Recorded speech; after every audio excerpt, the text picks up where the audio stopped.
Bonjour, je m'appelle Sébastien, je suis infirmier de secteur psychiatrique.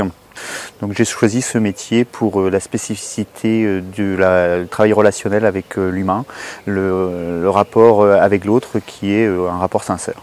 Aujourd'hui, ce que j'ai pu trouver en 2016 dans la CGT, c'est vraiment une cohésion de groupe avec une volonté pour chacun de faire valoir la justice aux uns et aux autres et de pouvoir accompagner et aider son camarade à tout moment, même les moments les plus difficiles, et y compris les moments les plus difficiles.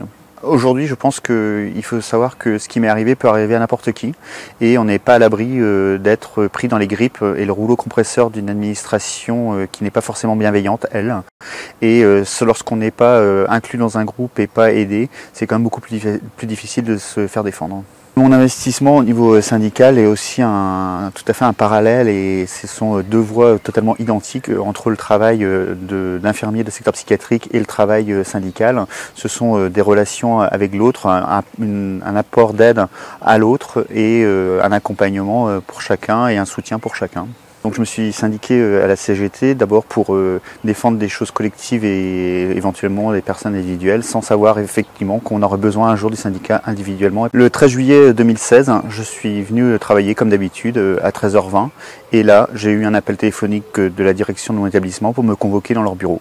J'y suis allé, c'était pour me faire signer une suspension conservatoire. La motivation de la décision de la suspension conservatoire était un simple rapport de ma cadre de santé sur des faits très aléatoires et très flous concernant une maltraitance envers les patients. Mon premier réflexe, ça a été d'appeler la CGT pour avoir conseil et accompagnement immédiat. J'ai eu une réponse immédiate du syndicat qui rapidement a pris contact avec la direction pour en savoir plus et commencer déjà par me défendre et faire valoir mes droits. À chaque instant de l'évolution de ce dossier, des nouvelles pièces d'accusation se rajoutaient à mon dossier sans réel argument juridique ni véritable, ce qui a compliqué d'autant plus la tâche du syndicat pour me défendre. Rapidement, le syndicat a été voir tous les collègues de travail pour mettre au grand jour mon histoire et la difficulté que je traversais.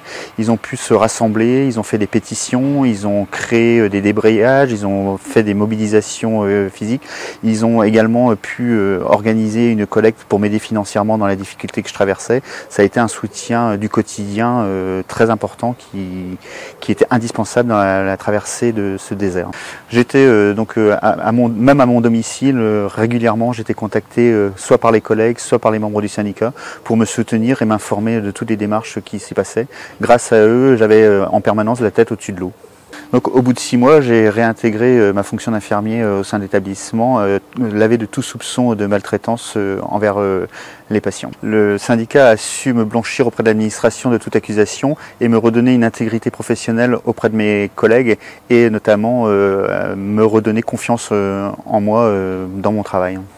Ce qui est important pour un soignant, c'est d'apporter de l'aide aux autres et d'être accusé de maltraitance. C'est ce qui peut être le plus affligeant pour un soignant, d'accuser de faire du mal alors qu'on est là pour faire du bien. Alors la CGT, c'est quand même un syndicat où on peut défendre du collectif, des intérêts aussi bien nationaux sur la défense du service public, de l'hôpital public, ce qu'on fait depuis maintenant des années, mais également des valeurs individuelles lorsqu'il y a à accompagner un camarade. C'est vraiment un syndicat large et très large au niveau de son amplitude et de son aide.